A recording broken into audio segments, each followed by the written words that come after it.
patuloy na magpapaulan ang hanging habagat na pinalakas ng dalawang Nabasa naman po bagyo. ng orange rainfall warning alert ang Pag-asa kaninang alas 5 ng hapon. Libo-libo po na ating mga kababayan ang nananatili sa evacuation centers.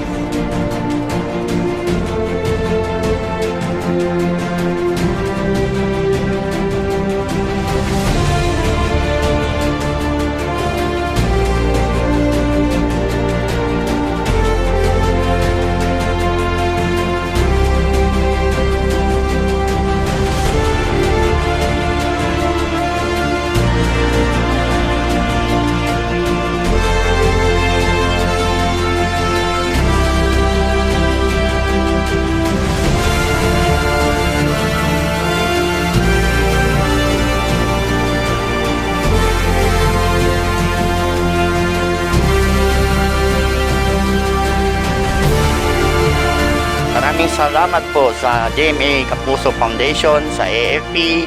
So maraming salamat sa GMA Kapuso Foundation tsaka sa AFP dahil malaking tulong po ito sa mamamayan ng San Narciso na naapektuhan nitong bagyo na to.